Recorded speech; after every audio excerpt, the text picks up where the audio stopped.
for Nanumray, a church of Bibia, or a Dachi FM 97.5.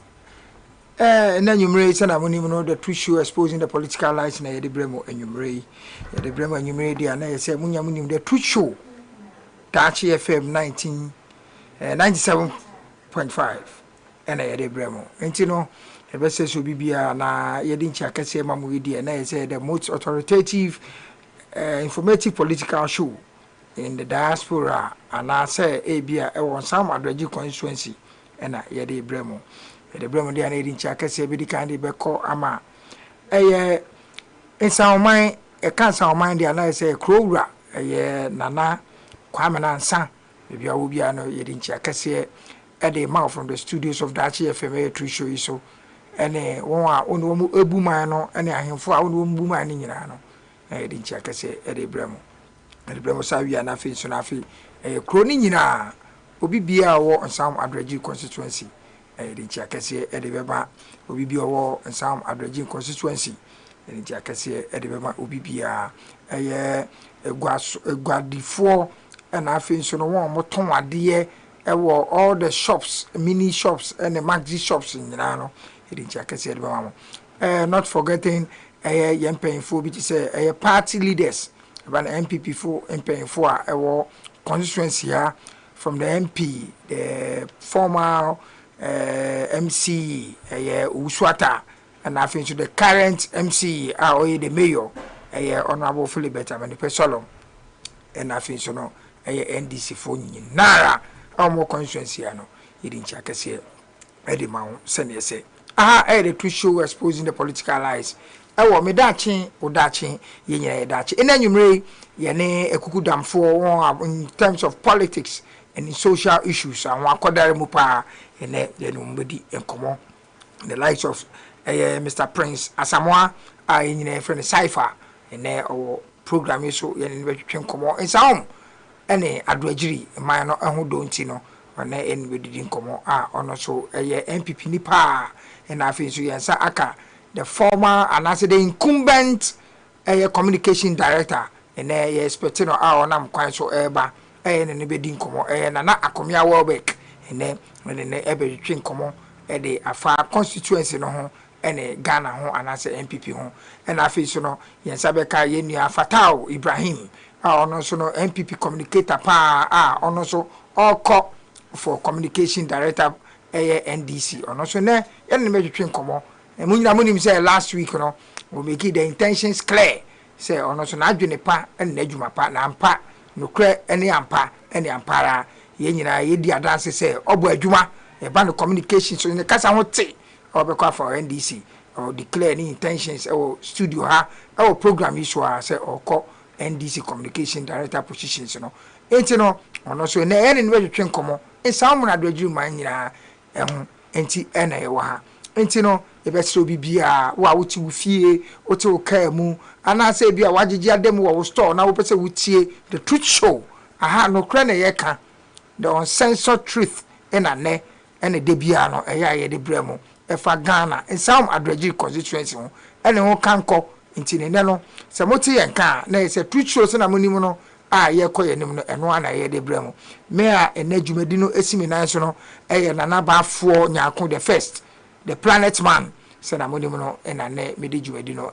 bremu enti no ye beso bibia fa ofidie no to haya ibe open light no ma wo so wafre ma wo so wachire wadwene and as what contribute to the success of the program enti no ye so bibia na dwumadi die dwumadi a stronko dwumadi a ebia adwene mu dwumadi a inform ye be cheche wo dia ma bi na wo so hu say aha no krenko na ye ka yenye katakata so mbu aso bia ye pese nsam adregiriman ebetumi akonkan MPP NDC nipa baako ba no kra ene betumi ama ya tumi atena ache enti ne ha enwumrei yenyina enim se Yakopon de ache yen on the 8th of April in the name of the Lord 2026 truth show ene program bebremu ene na ene etiefo yesremo se ne obia fa na fidie no to ha dache in some Adwagiri constituency and beyond, the most authoritative, informative program in terms of politics. And they are because no crane yeka yanko beside near Kokamano, near Katakata, so near Bubuaso, because of Abia, we MPP ni and away NDC ni. Ye pe can continue, no crane near the tour. Will be open no Crebiano, young program no, ye be and some over Batman wedding como, send a way to me, Akoso. Internet for once again. We welcome everybody. So we see enumerate the truth show exposing the political allies. Me dachi o dachi yenyina ye dachi ena ene ye de bremo. So bi anya na famu de sala omano ebenya nkoso na Ghana ebetumi etumpon. Sala tie. The planet man na ba afọ nya ko the first na me the program bremo. Sala tie.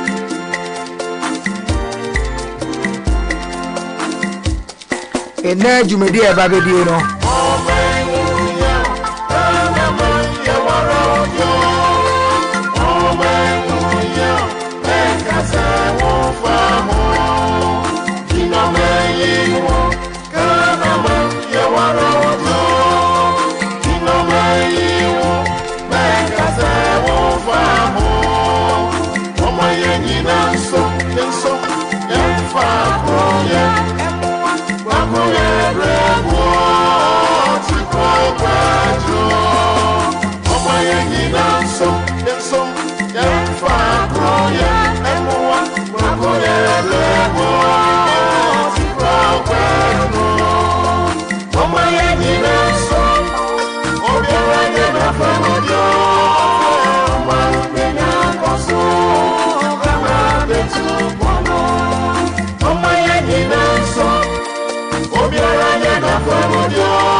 Oh,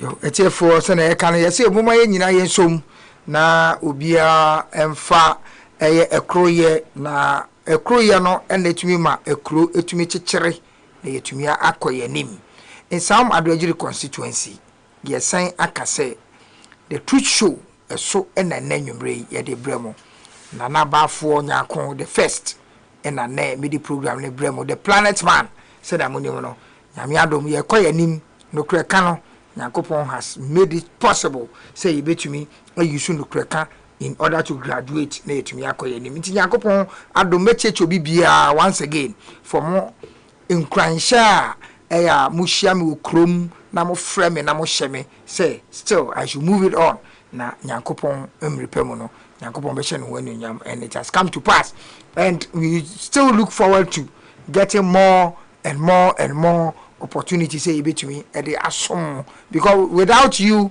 enyemo anka yen so ye ni ho sa na ebe say che no nti no say na meka no na mebo eyi mebra ene all call for the youth organizer at Ayesuano Mr. Clement Fiakodankwa Ayesuano fumonya adepa Clement Fiakodankwa ba for the youth organizer ewo Ayesuano constituency ye bompa ye enim say na djuma onye youth organizer and Poniama which me are here to contributing to the success and the improvement of the youth. Very immense. And you know, I think say this time around Bompire say delegates move to me a Juma Waye. Now my still name say MPP the more opposition in there. Na mobile power there, na say Muhianko for which Mabuamo Edimama power and yeah celebrated leaders into no more far obi se Clement Fiakodankwa ebetuma bo ambebre obo adwuma into no ono so ye chia na papa obi bi owo en na adwuma na osom all the asom constituency no Yesu ano na ye wachi no ye nim ne watumi aye emra na ontumi anase ontumi be ye constituency leader bia no ya watumi aye into I think say mutumi ema no sa akonya na obitumi aye adwuma na etumi di aboa constituency Yesu ano constituency the youth organizer hopeful Mr. Clement Fiakodankwa aka Joe Akis said amonim no ono bibi owo bia no yeri nchakase de man yeri nchakase man dey na connected to Oparikrom for more MPP for more Oparikrom nyina the leaders and opinion leaders in Oparikrom from the coordinators of more Oparikrom in the police station executives MPP for more Oparikrom amutumi boy ma Clement Fiakodankwa to me by the limelight no yeri nchakase from the studios of the FM to show how to be precise edema obibia enti no ye kan sanso ana ye san ko tashi pampanso ye ka tashi pampanso a na say the incoming chairman of the constituency ye nyina team boss Mr. Francis Addison bibia obia no ohene onkwaso erinchi akase edema obibia obia no ukosie unyayie na Nyankopon ne wako na wabeka ye say de ye so ye beda nyame ase say Nyankopon tuma bo ban na wo yere no wabusua na motumi akofa Kumasi akwakọ ye yese ande aba na wabeka ye ho na afidi the steering of the affairs e constituency ano also wotumi ababua na MPP etuma fa wontuma pefia bibia wo bia no ye chia afi so no specifically mechia honorable Philibert Amenipe Solom ono so oye the MC of the constituency ono so bibia wo bia no mechia na pa na afi so no ejuma pa oye no ye ni samle de ehia ne se ya so mbadwe yen na kru no etumi akoso so far as oye MC ni de ni eso oye maye no ye be manaye ye be man pressure na botumi aye enti no MC so betie mi a ntoaso yo baby wo for about 8 years and over ni alaji kana yo ho echi ho no bridge bi wo bridge na collapse ma aye adwene ene asem kasia beto wo omoda ono so na omode omoso ono asem ene won chewpa e de abeto manim ene me na nabafo na me kasai o waka asem na che 8 years now omuni obefa obehwe bebia nsuto a maamefo ne mbrewafo kwa mo fa so ase na mo cross no ya enti omuhia culvert bi a ombetumi aye bridge ni ye na omotumi afa so na e mo trouble nti no yesre honorable Philip Amadi Pesolom so wutie ya nim se wutie wantie kura na amafo tie a obete be ye ma omo na ye nyina ye sa omofo NDC fo wo ho NPP fo wo ho nti be ye bridge ne ma omo na che na omo so adisrede a omo de to anim se bra na be hwe bridge no kwan no na ye culvert ne ma omo nti no e wo so ni abetumi aka kyew no I the truth show exposing the political lies me dache wo dache ye nyina ye dache the planet man is in the seat ye be dikan na ye ko in some ene ye be susu ana se ene ye be ka no before that no ye be ka ade ahye Nyankopon ni onyam se nyame na obo nipa na ono so na ode afe edeka obi ana se obi afe ho ene one of the wonderful day for a daughter of mine Martina upon Asumaniwa Martina upon Asumaniwa Oko school or Bishop Ato MA Basic School or Basic 6A ene nyame adum we no emu odene na ne maame koma wache ene mpabo a wabonti no otuma hwa abofra na manne abofra no ene 12 years nyame de afi baako de aka ne fu manne wonya 12 years Martina upon animwa Bishop Ato MA Basic School all class 6A 12 years ene ye mawo awoda pa Nyankopon enka ho Nyankopon ma wadwene Nyankopon ma wonyansa ye di suade wo school na wo so wa be yo panyini na wa ye panyini pa e de ahye wo papa na wo ma me nyina nyum enti ne ye nyina ye ma ye wo fa ase ye nofo Martina upon animwa happy birthday in the name of the Father and of the Son of the Holy Spirit Bishop Ato MA Basic School Basic 6 12 years is now your age Nyankopon ka ho no ma onyansa no ma obrase na suade na wetumi dia ba be hwe busua etino ye ma ye wo faase ye nina Martina upon animwa Bishop Ato MA Basic School Basic 6 12 years anniversary and 12 years old sure apart from that no ye kan sa dia na ye de nchia e de be ma Bishop Ato MA Basic School teacher fu nyina especially the class teachers of Basic 6 Nyankopon enhira mu nyina for taking care of the world our daughter na enne Nyankopon ende afipa ede aka nemfe ho beda mu nyina ase yeko enim na ne se na yeka no the political show na ye gu so no menua Prince Asamoah Cypher ene the former TESCOM president wa ba be kai esa me ma na kwaba ono wedi ka be kai esa ide me ma na kwaba na ye de jumade no ahyehye so ediwanyi hyehye so sada na ese bibia etumi ewie peye etiro me ko menua ho no ye besre etiefo nyina na motumi ede mo fidie no ede ato ha na se na ye ka no ye de jumade no ekoswana no yo Mina Senior. Good evening. Good evening, boss. Said I will to show the Sana no. And then the true show, the most authoritative political show. And ye de successful. Sure. Na and kind of sadia. And you may be discussing the performance and the achievement so far of the MC our constituency. I become one say basics certificates education ABC. Ye kind of sadia candidate, you know.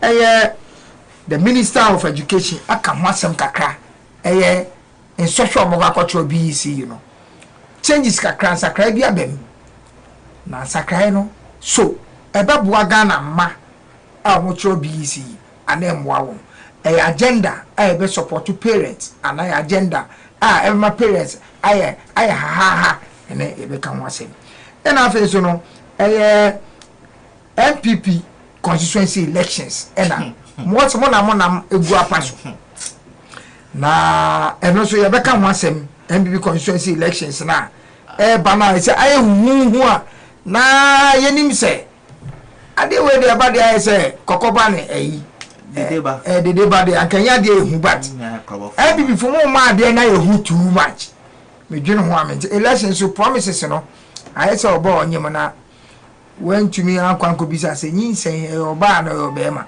nti ondo oba wo no say oba wo obema no kra nya we ba ne amu ye die na ebedi ho asem ka park public account commission ne it say few weeks or few days ago officials be almost why she papa because sika bi e mo drupa almost mo fanko si aja nan bia no contract no almost say ya jiska no aja nan bia no babu na ebe kan wasem the effect of the Iran-Israel war having a toll on the economy ele fuel ya hu be fuel ne nam mini for say na me kan no ohene na ba bedu the incumbent, one of the vociferous and the vibrant communication director of the constituency, Mr. Akomia Helbert. And then what's Febby said, Obama seems you man, son of a ham. Your constituency, yenim. I said to you, near any minute eka, and no crown eka, your Febby Yensrobia, one of the strongest, the finest, the smoothness, and the vociferous. Ban in terms of communication, the communication director of the constituency as it speaks and as it stands now. Nana Akomia Welbeck, Abeka Yensawa, on the Truth Show, Life and Color. Our program is so, and you know, and also, Mobatina, may you show some for a town, Ombosomutini, Ombatin and Capapewaba, no crack, unim no cracker, Truth Show so, Ebe Ufia, Obada. We don't fabricate, we don't talk, Yenima Juma or BIA. We NDC now buy in Majuma Waye, your constituency, I know more yen, the better say, who buy Juma, own buy Juma, so better into ne, Nana Akomia Welbeck, Ufia Tripa, name Sejama, the car or the buyer, and said, driver, one man pressure part because no say, ne driver, that's why she, but what we do because of some advantage and who don't sanity, Wabaka, and to be a matinano, in theatre for Motra Hodin, Namunti. Yeah, continue.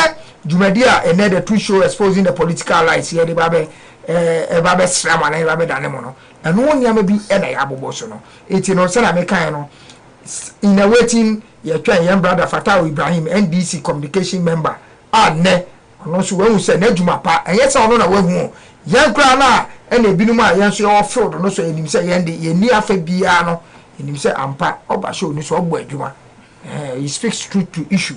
And also is going for NDC communication director position. And also why an agency will declare intention. It's in a black penina, but on all boy, you man that. My baby, a super day, a super she. It's very kind of Mama Minia, the former TESCOM president. On a president in the Yaka, Abadipa, Abudia, Yadia to your own say president. And also will be.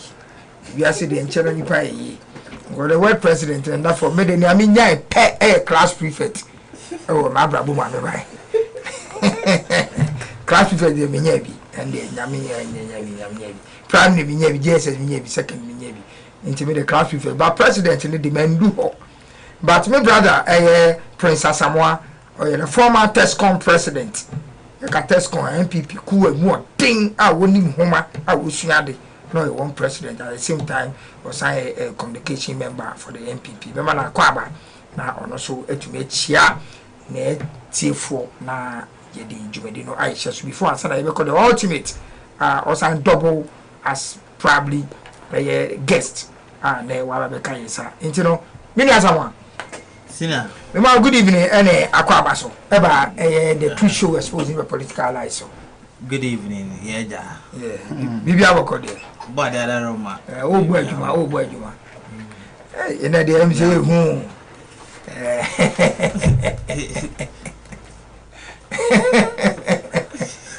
You are very fine. You are very fine. You are very fine. The next Cafu permission is another make Cody and over Tommy.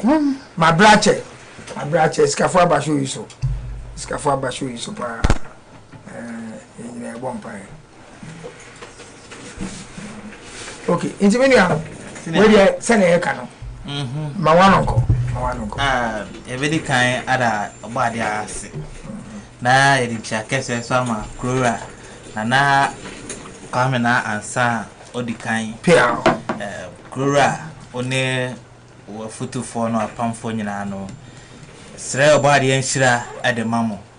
And then yebesa da omanpanisi anemo wo constituency we mu no na municipality we mu no.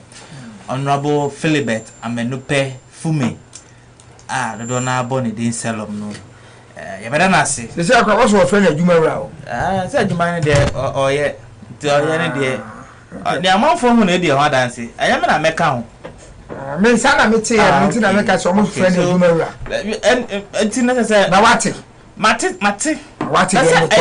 amount for no enye ni odi wa bedi party nanim na ye o kire oye mo friend ne osi ahene awa be ko to watch sare na the issue wa sofo no me ma me nom na what brodo no I want to say from sa won say from osi ahene fo wo de chia na won chia na I say na u chia no o ye nia me bi ye beda ye chia ye municipal chief executive ye na say.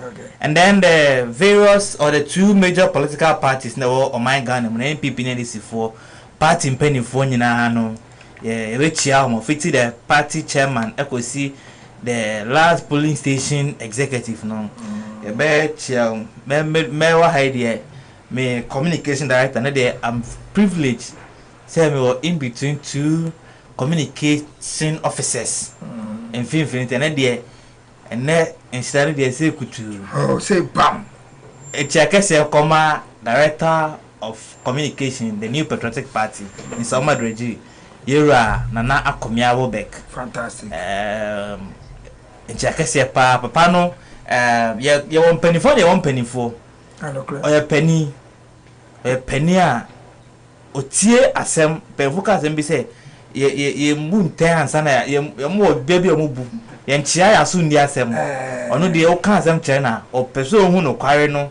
ansa na wajaje.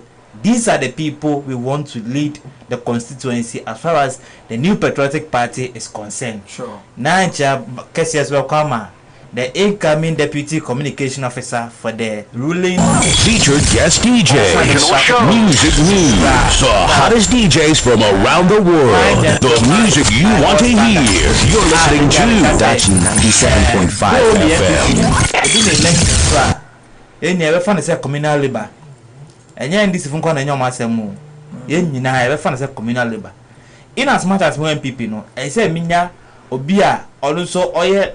Or tini passe over the position send by ya Sasamba na ye can you be sentiment at tun chain you be emotional feelings at tun chain ya can't some send yet then you'll be a can have say and I win always can I win and I say Unchiano me say injectable was the Unchiane me say heat in the doors but Unchiane injectable because I'm not go school na almost say oh yeah family planning I want to be a friend injectable but I mate oh dey na inject o teacher for ankasa de oh to be ni kwachire me brother NDC ene me pese me kana so no last week no or announce no ene me mana wase announce no na fu achia etimi ni afata Ibrahim mini opening me pacho ma kwaba e wo true show iso exposing the political lies so me joso nyedi kan me da se wa kwena wan kasa nana wuti egwem me da se no krewe ye nana ya me jia me da se wa kwenya ode amna mo address me sa na nhia no so aba mo so mo ne to so biem mini opening communications director of the opposite party etineni mechiano maybe sana say there you have a whole lot to learn from him of course and mini aside for to mention metoso bi mechia me party penifo honorable Saloma osi abana name wa hase nyoma papa bebre no de egu fam na insawom se yeda na se bebi a obi a bebi mu chia no mechia me party peni pa party chairman ago bebi a obi a me de nchia kese David Ayole bebi a obi a me de nchia kese man bebi a obi a me nim se sisi a ni abre kakra me de nchia kese man mechia executives ni nyina mintimi mbo obi edi nanso mintimi mbo din enja me world coordinator Kini Christiana okay na fin manju Oh, man, you did. On the me so team, me chia, baby, I will be a chia. Yeah, me man, you are. No, but that's it. The Almighty and the ultimate, the communications director for Adredin Sound constituency MPP, the largest opposition party, or the party need power. Or not the party need power. Or no ma, yet to me, MPP to be winning and a parliamentary seat with a wider margin. Sure. Yes, it's on record because the FM we on record now. The only communication director who stood aloof on one case single-handedly, to me pilot or propagating the party, but to me winning with a margin beer, maybe seen that. Here comes the communications director for MPP in South Madrid constituency, Honorable Mr. Nana Akomiawabek. You are welcome to the show. Openi Minia Majoso Miso Majoso papa Pacho mpomwe Nyaminti ya wonkwa ede ho ase ja emse nene nansa na oto me nkrase o se me ba na me no be program na se me betina show yi so se me ba ha che kakra nti ne ma betina si de na me de nchia piesie ma ya tiefo efrim nkola so kosi mpanifo so party mpanifo enkanka ye coordinators ene mrashebedwani ne omo aka nyina bedinchia PC e de mom se adwuma no yeso ndi abo ne tujam no ntru ya oda woni nkum enti no matter what the akwansidie biara agi asabamu a me enti me nkwanim hayen communicators no yempa abada yenim se achia ne nso muye Debia ne ana manfoka me nso me boga beba one day ba waje atumi se achia de why not se achia de a ye betimi aka ne pense emui achia to da na hu bode bi ne si ho no ma se de bode na ho odin sitie no bo hu se achia sa beti ne mui na sa de bode nda so gina ho no ejina enoma bebre so ntina me de ka sa asem we na ye be ne kanje bi na idru ho no ma ebepe pense mu ne aka se de no kra ne sitie ne no kra ne so akwa akotuja ntia no mmere de me be sramu a na eja mbesa damase na machia menuanom a oteti manimu yi se jai ye nyina be hia ha na party ho donti me be na ka ho ye din pa me no motor driver bi twem no se masa besin na truth show no de se na mentimi am participate na je se ayese masa cap man manwam no nti no nwumre de me ba no boko bidase Nana Akomiawa, the communication director of MPP Adwejiri in Sound constituency. Odudi yeboa in Sound Adwejiri pampanso enfa chinto dobro krokese od pampanso krokese bebia such a chrome enfa zongo bebia because of ejuma awoye. Me no be starting Nana papa mate me no start here. You on Sound Adwejiri constituency. One of the issue I must say, Bible say when you remove the speck on your eye, and then what you mean with the planks on your brother's eye, your issue I want to say, and then now, you say you come once in some Adwejiri constituency, and you say MPP for what's a more number they go a pass to see, you call for internal elections. Internal elections, Nana. Now you say by internal elections, you take paying from the top, almost so if you come agongwata audition April inti we de fie inti mo nkona mo koye ma de boko nana ye hu ni say boko denti na ene internal elections eba na emfa elections emfa ebinu a won koy but omo infiltrate omo ma pressure direct ebinu say kwaku adwa we na mpese motoma no ane abeye achifo na yenye te say won a won ye delegate no aka say sa and the train okay isusu ban na feel say finally 2028 benya na ne amoye say sa na say banana and say yes sir this is the truth show and maybe sir papa mesa da wasibio ene akonya so ko awade amame dedika no am so topic no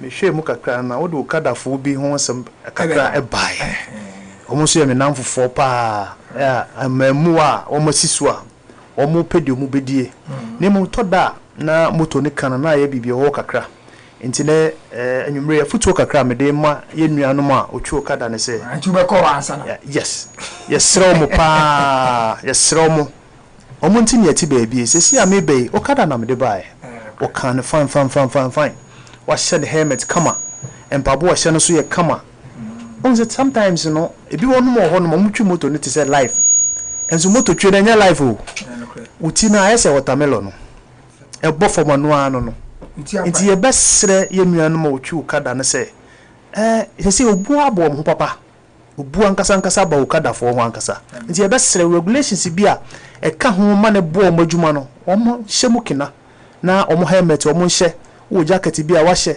se de mfutro ne mframa no mani na emu no so wo glasses bia na wa hye se de be ya affect wani empabo a wo be hye no so enko hye slippers fan enka okada because bibia timisi ebe se accident bi ba se de wona be si atwi fom no na mo hye bi ti se boot bia wona no be twi fom krampo na ebeboa abo ho ban asense wo be hye slippers de hye okada enti ebe se nuanum nyina wo mo wa ado agiri pampan so nsawom dobro baby biara mote enka fa biara no ye nuan mo kada fo mesrɛ mo na mo helmet ndi mo ahye ade amayen sɛ de be ya ebebom ho ban amayen binuan na wo ka anase na wubusa elections a ebei internal MBB internal elections etoda benefo kan bibi sɛ odo ntokwa ejise aponchi tokwa ikukuru ko sro ni asade aba fo mboko sɛ de be ya asumdue ene periperi ya betimi aba onua ene onua ntam me no ka se enche na me fe se ya kochochu di na wie eye kan se mobilization e mobilize en crowdfund ma kochochu di se de be ya manfo be register no ma be MPP for no me gidi se edi kan no na pinche kakra ho but ye kwa yanim no na emu bie esan secretary modalities bi odi be gu kwa mu ntino ma obi ate ne ho ase amane yaye e de aba be si ba bi a ye duri ye beda polling station for ne wo mo eboa ma no mo we nyina course nyina ase papa because enye easy say wo be ja wo bre ene wadaje nyina akotena ba bi a se bi aku se bi ame ene de no obo kwanso kapre ba bi amfimu ma eje ahofama na watimi aye saade we nti ye beda polling station executives a wo mo do mo hye mu nyina ye beda wo mase na yasro mo se adwuma ne ensiye emu afa ne ye be kɔ ne mpempon so ankasa eya asema na wubusa me for say adwuma dia ye die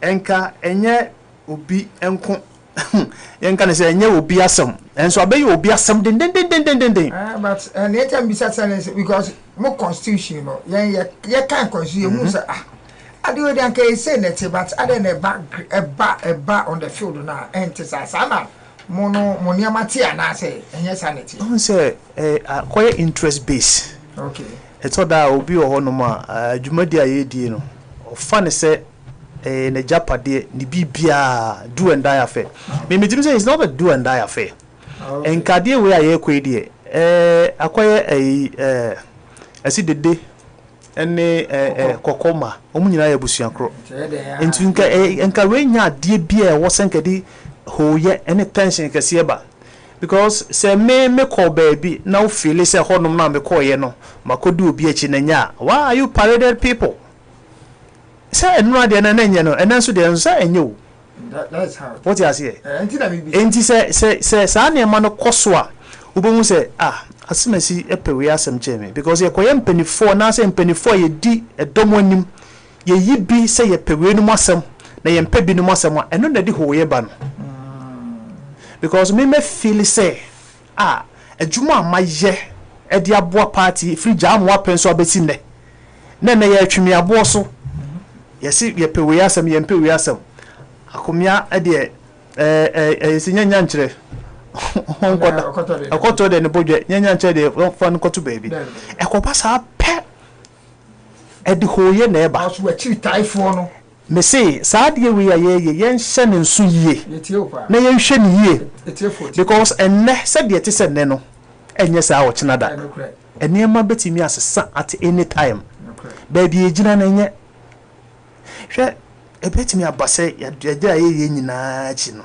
na yentimi enwi ni power mfa so bi eni so na wo be wi ni power nso wo di nipa na be wi ni power won mo be ye adwuma de aboa wo no omo ye adwuma free na ano ja mo apen so be si ne sankofo na wo won ne ya me gidi se bi etu kwan de nanso still no omo kra no mu nipa mo adwin mu nyina e da so ta party na chi yenye wo ha saa pepepe na yeye enti nanka media nim ne se ananka me kuma mu asem ne se enka jade e wutifia wo fa nipa ni na so ma bareja wutifia na wo binum se awe ye mema we nya mema de a na quiet say wo ma na aka no so no they will rebel against you. Okay, so before I they will rebel against you in the sense that men kasa meja masom no efri na no abesi ne na meja na enhu se masom no abesi ne mayi me kuma mu ma men kasa me ncho first am na me me say ye me be deputize honorable Ajimansa Akode yeah me ye police station executive me ye adwuma se de meti aboho nsam ye nimpa ye nua sa Akode covered by no ko kan ne shabrochi no ontibia ya to boda mere no aba ntimi nua no krampo no wan kai sesabia kusabia ne waja bibi wachi ana there is a loopholes here minister queens any other affiliate ye nam nkurase ye nam twiase yeso ye nam ha ye nam ensuo baby even poku obia even me chia pa star queens yes commander minim ne pa juma ye ball wo krom ha na nya juma ketwa be ye ya ma pa si da na yewura adodankwa e ba kroma sata na yewura sa Akode aba bedu na mini mi ne kuhia na wa da so na ofri ada so krom ha na no oba ni edikan a organize yewura jare former Eastern Regional youth organizer jumadi bi si ho ye friend boots on the grounds ye penti babia babia MPP obia ye flag bibia ye ko dwom ye ko ha me woda pictures nya da mbehia meyi ni nyina de a kire behia wa pa ye nam dwom ye yan kasa de ye yan kasa ye botom sika na ye paraphernalia posters. Yes. We didn't get anything from anyone. Because I didn't buy a pom ye po you ready. Neither na kwase obiska. Bra me ne sa e stand quincy for you bre enya asem ketwa. But yen ye to ye hu si was whether there is money or there's no money. Enya sika something na ye de ye some party. But se bibi pa dia dodode bi pa dia ene opati kakra ye de atafre.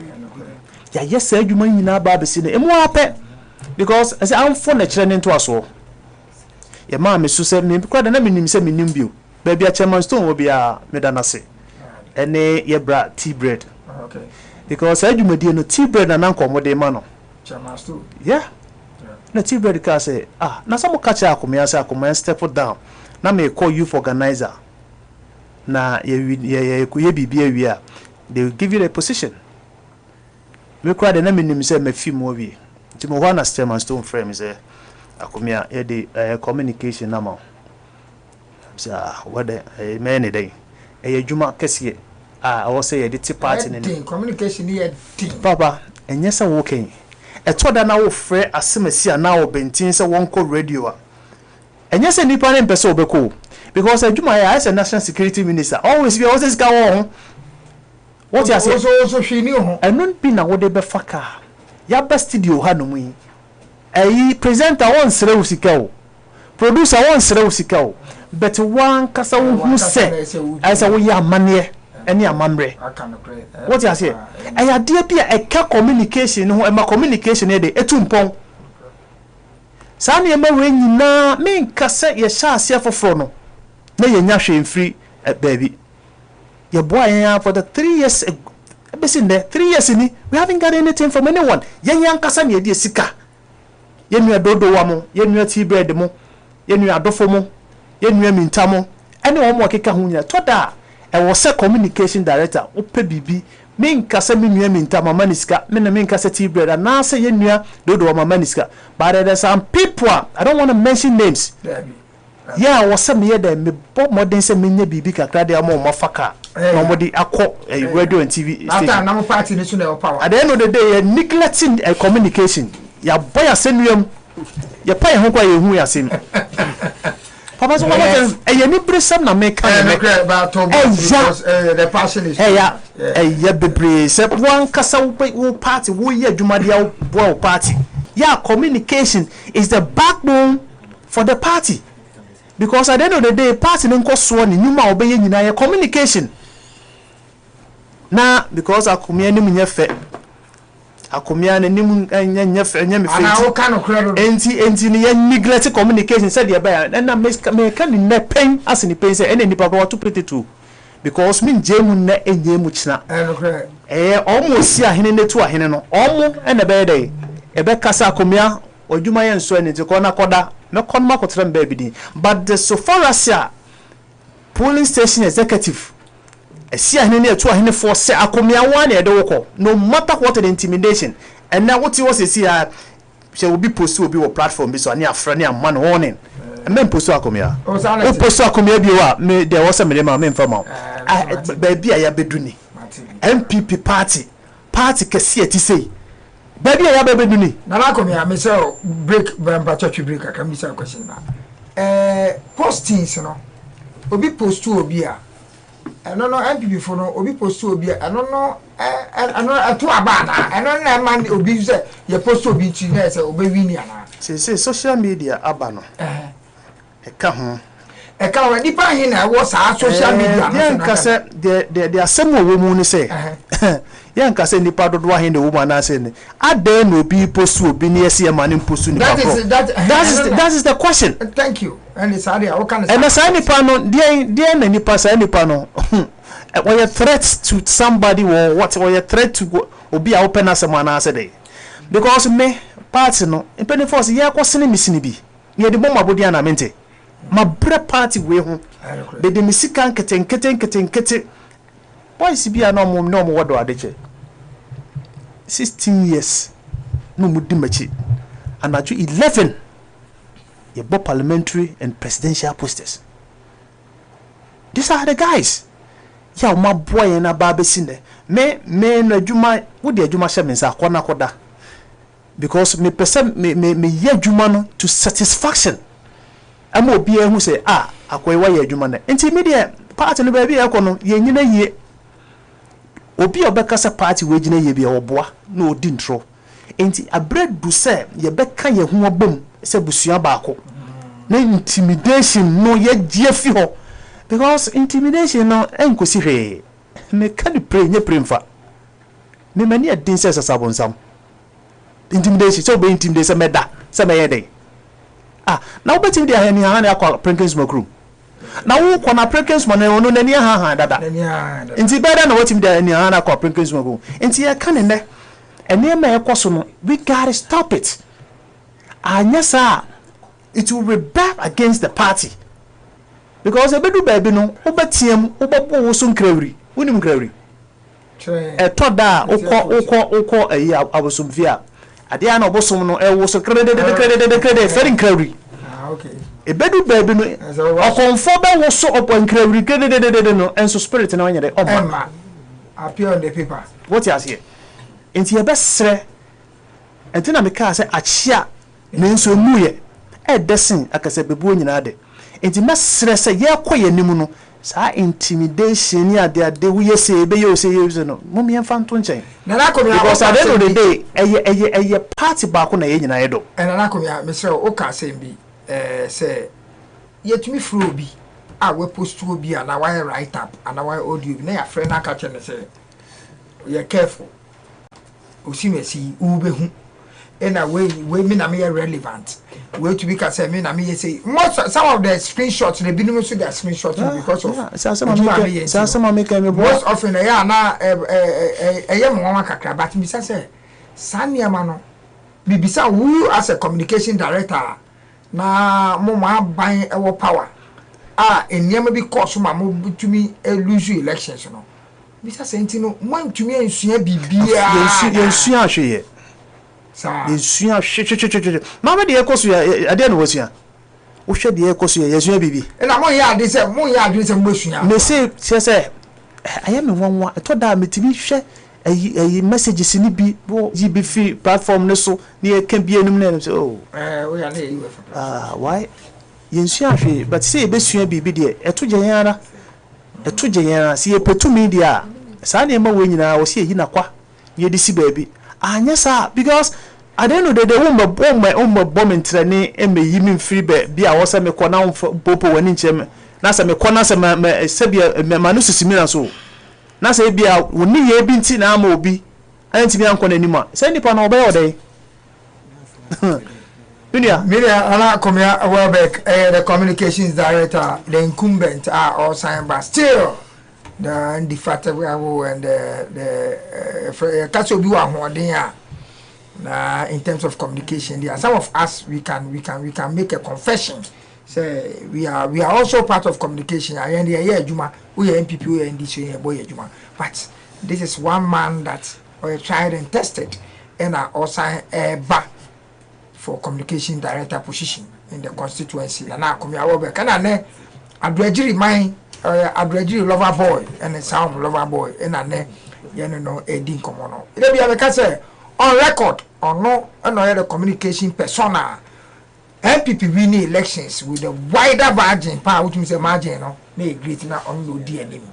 And the banner ding, communication ding, communicate, you know, or no bab or thing or the baby to that. Press conferences are what you spearheaded in the constituency. Some of us we know it and we have it on record. And then and then Edin Komo. Oh, the truth show Dachi FM 97.5. Me Dachi or Dachi, Yinina Dachi. The former TESCOM president is here. And also maybe Sano. And also what is happening. You're looking at the fact that MPP constituency election is concerned and the way it's heightening delegate preference pressure as against the choice of the constituents. Well, most of the time, what's more DB, you say a see and a two ahine. It's between who is seeing it's a president and he seal. Said debate, I don't know. And then I'm being our co school teacher near only Homa, as saying, Ogusu train, I don't know. Ye be say, and Yama air coshi. Who say, MPP must swing dear, and I won't swing dear.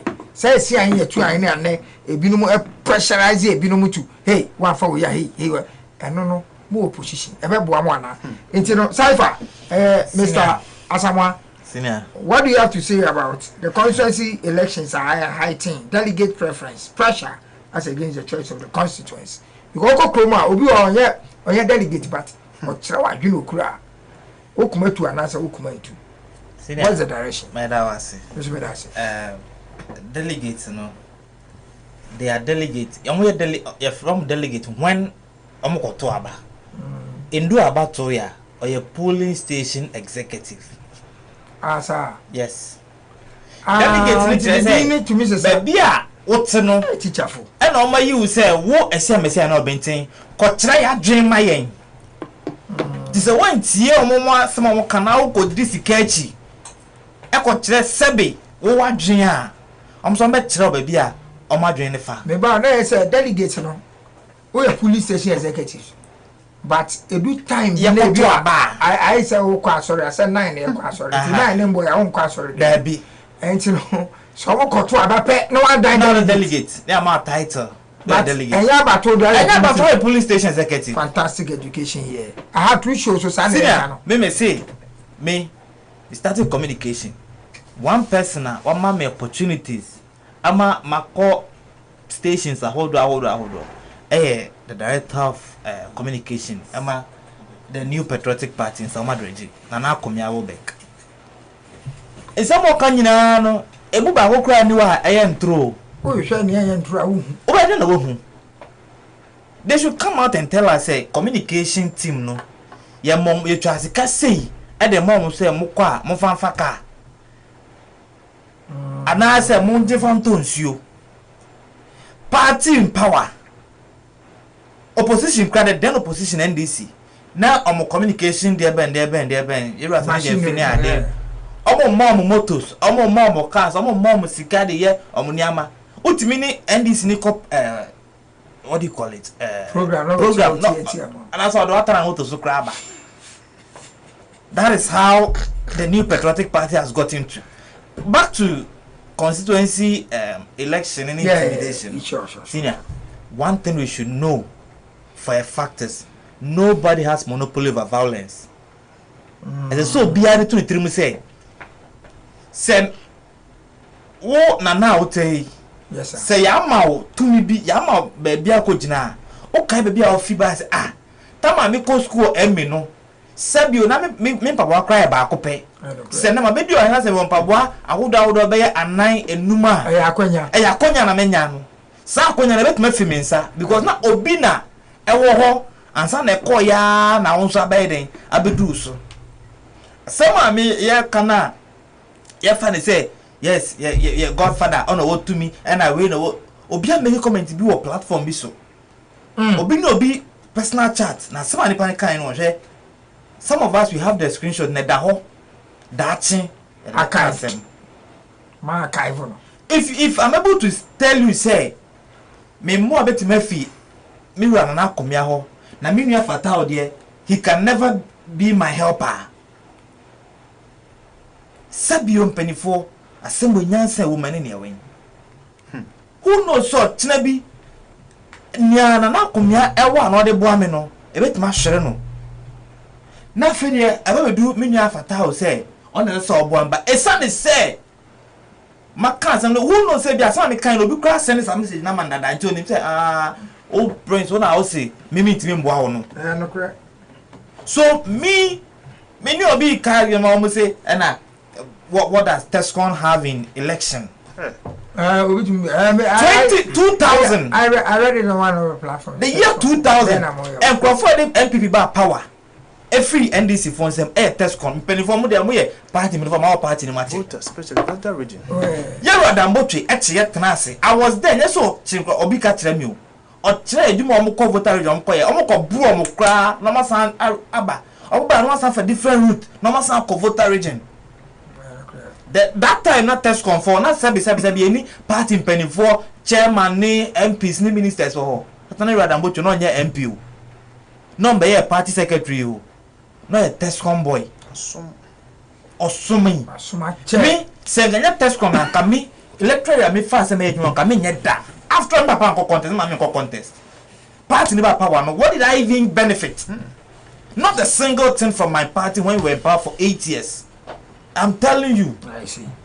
And this me duma de aboa na say ya boa party no vote na kwanim na say people try to sell their integrity to others.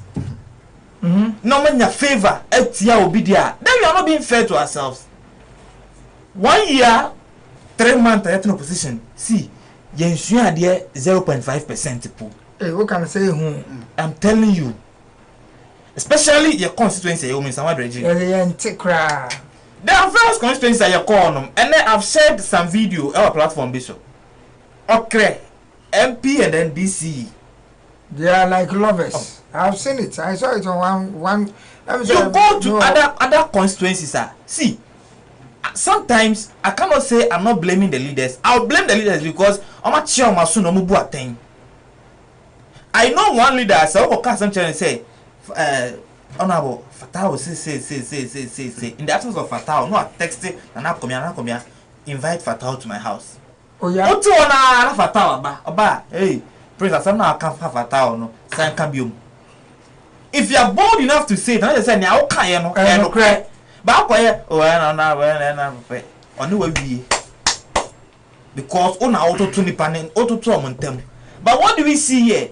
People don't have any work to do and they are not ready to be empowered. Say, yeah, ma will be now the one ya one way biane, but rather yanko ton yenua, nyanji sika, yanko say yenua, nyanji enunyam.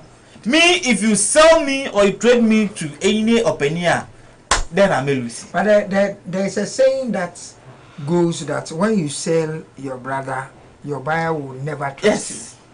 You go buy now on what all. I don't know that kind of. What also who say okay so Tomia oh bet me ko Tomia mo bi. You see and then there is another saying say obi no was send the winning team. But winning team do ha I just say winning team na so do a man lose to as well.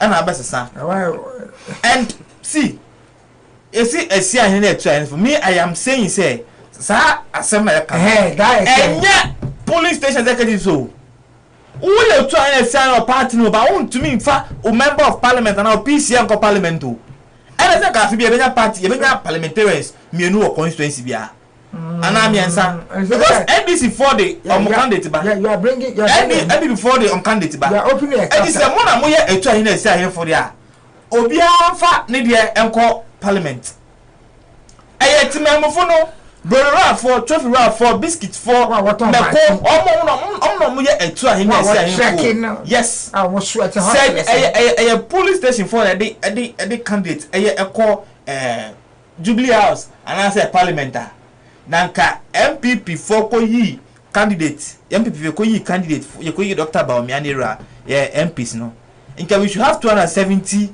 MPs say ye pieces but as someone can it has enlightened listeners and they can hire the true show exposing the political lies Hadachi FM I na afraid delegate esi ahene and omunya esi ahene I am saying so omunya esi ahene chapa na dey mom say and I'm on fans say you see elutina you see I believe say the party in the constituencies various constituencies has come to a point say ye hear leaders are omodu omo ho asebio mpanifo manima omotumi dwen omo ho omo nsho bi kotokum so usho bi kotokum nipa na kire say da na wada sorry ana sorry but say wo de wo ho a onim say dent na menda mani kuma asmenda se mani kuma asmenda dia meda na mani kuma asmenda saying and you kasa ho dia na why enemy that is it so if you see tamra yesu so na ehwe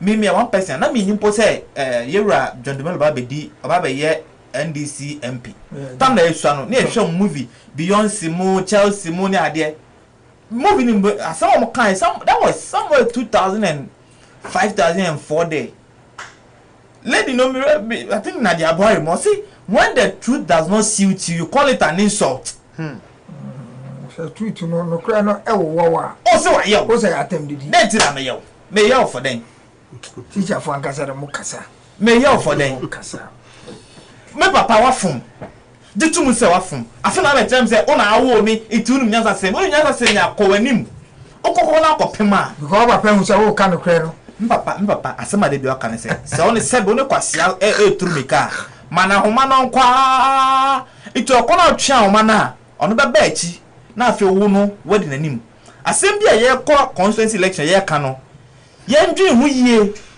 because after constituency election enye sa nipa ebia 20 constituency executive na say polling station dem fan say party executive be 1500 no and e be declare who should go to parliament ye wie sa abatu area we dey in ten adio enko ba bia but we too na enko ba bia no we too na between say it to be creating issue ma I am telling you the creating issues 50 2012 2016 2020 about 2024 no this time less than 2 years na creating more than they experiencing for the past 8 years. I'm telling you. This short time, I'm telling you. And have you guys learned?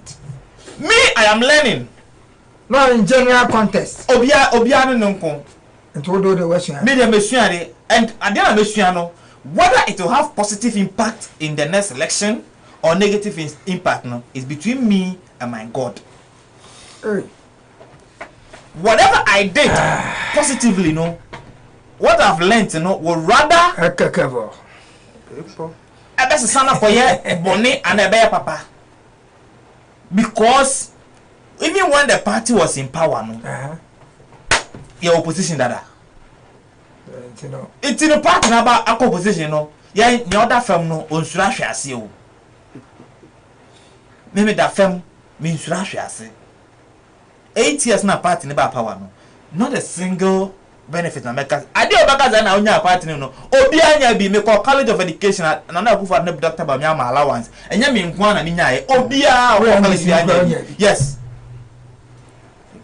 obi anya bi ya ban na de etze na conference na why health insurance you deserve it ya ko to ban na ban na nya but there are some people if I tell you people who enjoyed juicy appointment omo bushia for crampo. I know somebody I know ye my colleague or college. Ne brother, it's not any brother can party executive funti. All the allowance none this time was the 12 allowance for municipal assembly from. Is it why? No sanji why sika. Or jaba allowance sanji why sika. Tono. This is how greedy our party has gotten to. This is how greedy politics.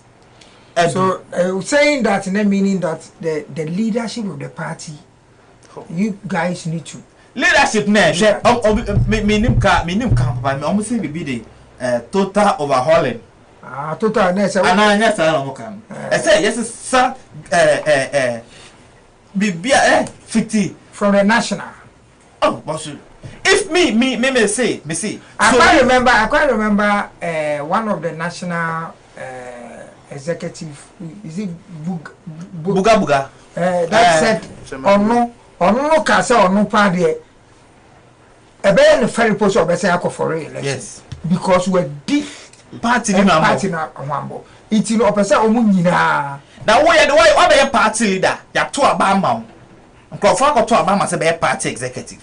So why executive be 8 years 4 years man me nya ka mo ye no me twi wo mo friend dem any institution na go suya dey feel sir because no cry man ne kind because since time immemorial yen nyina mo ye me who politician or can can because up to now I've not still me to me nya pattern can politician no can tell because what fairly you see I'm telling you, so he's the only politician that I know who has said it on authority said police station executive Crampo. Well, check police station now. We executive one. Vote never so TV by 10% step down. Men biom. You failed your people. Party na the 2 minutes show on police station level no. One team. That is why on a platform I say, do we have research officer? About me as I find the way I will fire now walk on actually you take all our time. And we are in our process. We have the incumbent, then the strongest communication director Nana Akumiawobek, and then our auntie she. Obia sent me messages here. Also, friend Deborah. I said Nana Akumiawobek, you are winning today, you are winning tomorrow, and winning again. Till you say you are not winning, we will come for you, and you still win. You know, don't go anywhere. We are supporting you 24/7. And Sylvia Kweku, Sylvia K. Anai, I say MPP, NDC, Afide, Mama, Yehunia Yencherekra. We don't know what to do. It's, you know, and also I'm praying for the constituency. And I feel so, Obiso Efre Teshi Pampanso, or say Ochia, and Nana Akomia, and I feel Sumi Sanchia. MPP for Amoha and the Jumapa Moye. What's a planet man? Oh, your henny, why are there? Yankopon insure be brave. And I feel so no. Kweku Asare, and also say, he say, Nana Akomia Wabek, Unim Kasa, you know how to speak. And that is the reason why Utumidi party the bar power. And I say, wow, sign the party the same ember power. Without Nana Akomia, we cannot get anywhere. Okay, yeah, go ahead. Me never tell. Where they almost say Oko market na win entry nama, turn entry. Say win entry nama, na Oko nama, and ya the other turn entry. I'm time will be.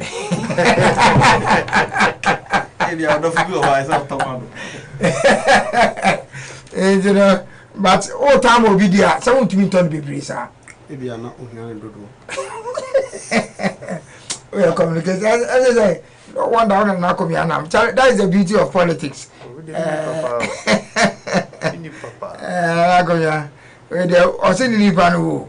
Where the MPP for assembly, but in terms of politics, I appreciate what's what no one can be. I say, I'm so one cock crank. Who share na say ye throw light, you know, a bar NDC one. Say ye to aba na pennyful be. I want to say, you got to have a phone, but on the shed didn't kutu pass it. Yen Pegway, fatal, dear Mamma, 2 months. Meanwhile, I'm not saying to about one so. Fata. Minia. Sa practice na mpayfo bi omunya opportunity a omo yesa no.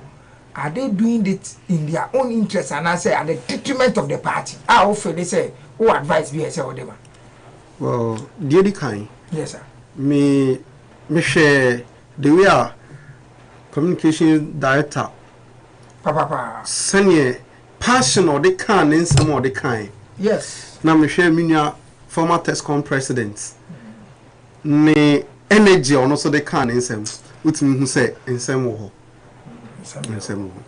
Na me ntwe nkomo me ntwe me hu mfi nkomo na omudi nim although enye me party asem nanso kabima me kabinti me wo hu akwanya se me kire ma adwen wo party bia nsemu no correct two shows you there ma kwan omo nsensem ya ekoso yi me de subo kese na bebo yen aban yen parliamentary candidates party leadership main fambo party leadership no executives because you know your political terrain nim e won Sao Madridge ha na if the same thing should have happened in the NDC so how do we ma the leadership of the so ye bo nkomo ba yes nti mama me starting fi baby a na yan kwen nim me de bebo yeah, member of parliament. Yeah, member of parliament. Oba ashase na oba no. Ye hu sene ahobrase bia ode bae. Even the first time kra ye hu sene the first time ne koye. Na ye ko nim no ye nyina both MPP NDC. Any ordinary constituents na mo constituency an ni nipa ban a oye ye member of parliament ye nipa bia die ono pese eye ho no eno no pese eye ho automatic yentimi yemfasa enchichire constituency eye yie won sa hom ha sa MPP ti so na eye yie a eye yie ma yenyi na ye mbeka se na menu e ka no se ye che allowances no ya mbe yi ni so ye MPP ni ye chema obi a qualify core school during that period no ye member of parliament ya dane nipa bia se utina eche na wo hwe na em se ne bra so e politics mu mukwe na make no ne bra aso cause okogina baby a ensem a oka internally mini omo internal platform so ba me hwe from the external senior odiba out Eben din so benya honorable Salom se wakogina baby na oka ensembone ana ensema ensem fata efa honorable anodom pre ho nanso ye hu ne sen ebra ni bra nyina onya opportunity a opese MC ya ne first time onya 2 years ewo office as MC yet we member of parliament where obetwino to send here ono no MP position for 8 years or 12 years on one. Recently, communicates may be already by. And you fair.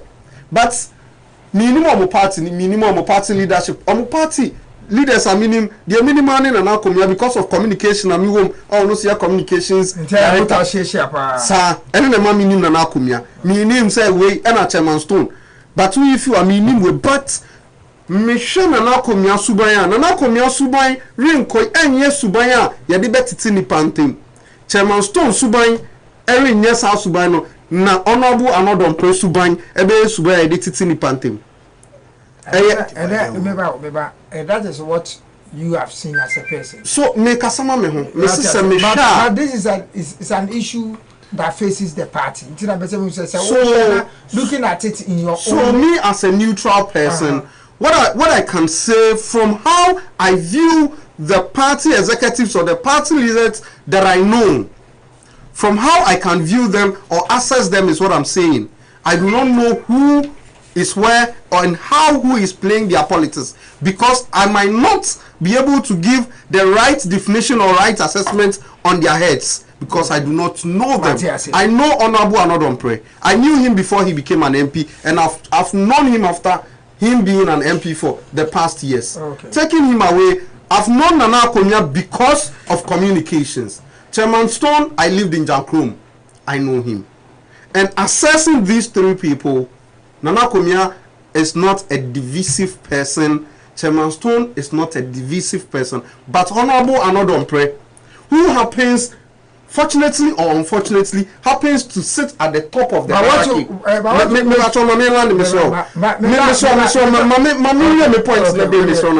Who happens to sit at the top of the hierarchy appears to me as a divisive person. And I say, what makes you to think, say, or divisive? What have you One, said? Yes. After election 2024, in Yamabebe Kosu constituency, both NDC and PP, he was able to mount Adum FM. And one of these major radio stations said, so to say, we uncle NDC and PP, so to assume mono. A member of parliament. So that's where you are my instances, Mr. Ubisami. It was one of the top headlines in Kofu Town. Obi, who happens to be a staffer, now say yes, with no appointment as an MD, Murphy, Lady Nidi, can say silly boy. Recently, on this cocoa issue, say by communication about radio stations, a trouble. In Sao Madreji MP, Emma near time. But is it because he's saying the truth? How truthful has he been? Against the government, against your government. No, I understand. How truthful has he been? Okay. How truthful has Honorable Anodompre been with himself? Constituency Muasi. You mean for Parkrow, Commercial Bank Parkrow Road. How many times now Honorable Anodompre Abese gates, a constructed gates, I hear a point, in short tobacco miensa, in short say, how truthful has Honorable Anodompre been to himself? Okay. He's not being truthful to himself. So that is the reason why, because he's not truthful. So my assessment, me I'm telling hey. Moko primaries, 2024 primary, Moko primaries 2024. I got primaries in them. Yeah. Me boys ni be share me ma park me car total me bufuo say me car no abo anodom prasem too much man hwe yo mo de omo nsa be ba be kika me. Oh really? Me makawa ha in the constituency we so somebody who has people who bie wano anaboy say ba so who bie wano anaboy say ba so once we are here we are practicing democracy. Even if not for democracy, we are practicing a political system say me NDC yawa abem to say it is benefiting MPP for bimo. I know some MPPs who are benefiting and someone benefiting at the end of the day. This is a party obi to me mbapa and beka say we MPP need to me sisi ubi bia we are all enjoying, we are being treated equal. Sure. So we all have freedom of speech. Ujidi say we nyuma pa ujidi say wa ye niema e ma woda sonku obi a or contest ho you don't send people to intimidate people. It's me can Honorable Anodom Prasema. I have been one of the people the boys Nabeka say when Jaina Sam Kaya the Sabeki count. So what I say and yem fast answer Ochina that is the reason I say you're divisive. Oh, you're very divisive. Honorable Anodom Press yes see yen to abakra entian one de uncle 100 times daku akonya not so no obebe fie. Dako. No, any empire. When empire, this is natural. Say, Honorable Anodom is not going to remain the member of parliament. Obi timiwu. Not that yes, no. Nipa ejna ene. Nipa ansofunu. Obi jna wa kansema wasa nkauti. Yebeka say, oh, nipa nwewu o men kan echi asembone. Nanso oya me insema woma na hye ni mu no. Obi jna ufunu akansema gu ufunu ani mu ase. Sometimes maybe all you needed was people to sympathize with your family, to give you a peaceful burial. But ebia na oni ye binti anko be nti masema make an say. So Honorable Anodom yes ye join po uncle 100 time on the uncle ochina. Democracy that will yes, ochina another kodako. Honorable Anodom will step down as a political leader in the constituency. Obeba be retire, oba betinaba. Now, young politicians no say in some 2 years more politics more. He might be one of the people on because oh friend abo another on prebi your experience sad time no e be a intimi friend because ye can pass my back and say oh no he at the time or ye MP he was a very divisive person ye impact be a solid impact aside him winning elections ye personal growth as a person impact be aside sika and I say ahunyade kakra ba na brabom okọ politics mu yehu impact bia intellectually or impact or constituency and no problem and maybe to people winning elections or people trying to impose people on elections make elections yeah make elections as deputy communications officer for the NDC okay and fortunately for me me can't say we were your NDC penifo bi mu a ukon nchen a sanyo oyiniyem ene wokasa they might have their choice obewu obi openo some of them are playing to you mini awunim Mr. Asimesi mini no ya nante mini na ise mini na is intimate me mfa me ticket ma intimi support but you are a fine gentleman so you can go ukọ na se far afa but may come and no crash don't waste your breath on me. I've had that people. Oh, that's how people do. Not everybody, but yes, I've had that people, and I've had somebody me call and catch him say, my constituency executive for this number of years, still me executive member metwaba. We are mention. Me shemu mienua. What our access ne say obey better into ni bibi. Me di minim dia be catch ba ko ne say on step it down. Na so ko winia. You put him in the team to make him build on sure bibia only I beboa party no meaning say sale a chichwe party but you will be muso a uko ne hona at once na dabi minipani but these people are not up to the hierarchy so we penny say ochina me call no salom ho no salom say dabi o me candidates inti we mu yin infrim dabi yenye ne sa me I have not seen that in the NDC. Me who yeah since I start this question where question you me who yeah MBA NDC MBA nominations and we have a rule or a so ko shebie o se also hu yin na ko hu bie me ko hu bia the American say me ko elections I've gone to in Penifo constituency now omuye Penifo executives from the top previous people these people ruling I've been to most of them omu amaka me nko mo nchen nkofo kakri and Mr. So be tie me na se me man nchen fa nche me every be mu a meba nchen me guso thank you yem be nominations here into untimi nko kase uko campaign but you meet these people you sell yourself to them for them to understand and make on authority Minkase in Samum Adreji NDC has no problem. Every political party everywhere has issues. Yenya Island, we have our own issues, but you are not going to see NDC imposing somebody. To say na komia beko election yes say men fa na komia onto platform so.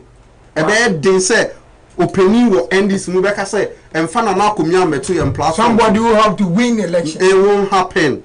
If our bibi tiano crown poor or intimidating no open you know sometimes what me who do him say nipa on power asem what me ono be kasa bibi anu say nipa we ene ye to aba on to mame but ono be kasa nice ono say you no crown we di na was sorry kon be di e woni that is how the politics game should be played.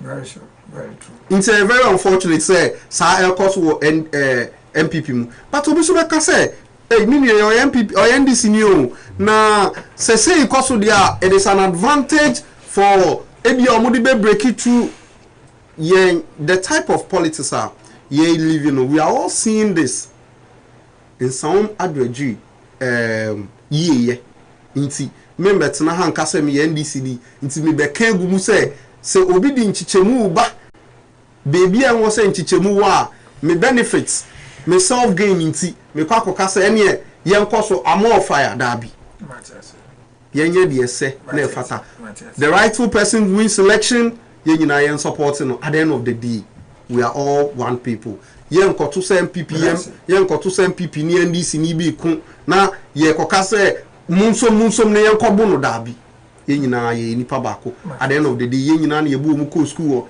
in some ha me be doctor me hwe obi a wo be lawyer wo be hwe obi a ye nyina be boa aboa ye ho cause politics na ye say ye be ma insawum adragi afa ne ntoma pa efra na obi enya ne fa ahudie ni ahotos a esefata yen e wo constituency ni uhwemu both political parties uhwemu yen constituency yen nyama bebre a wo se nka eba ebi kwa other political ebi kwa other constituencies dudu na amba ha MPP ti aban mu nyama bebre ko kwa so wo bebi a ebi amba ha NDC ewa aban mu nyama bebre da so kwa so wo bebi a ebi mba ha part of sa divisive politics are you play or constituency no. But we as young politicians, yeah, politicians and kiti aye be yeah so san ye mane so say ye be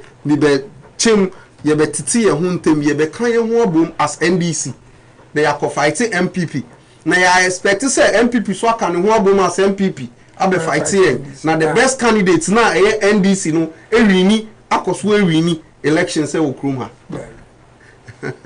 Matia say minia fata na say o ye go to find say fata na me kan no o se dabi me kan say na NDC ewini akoso ewini o se dabi na so dabi last video we na see minia fata Ibrahim na incoming NDC deputy communications officer and also the admin train and admin pa for the love of the constituency and also the ababe ma yenyina eti4 I had to show exposing the political lies me dachi o dachi yenyina ye dachi sanity yenyina ye dachi dia na maybe say na come ya back or being in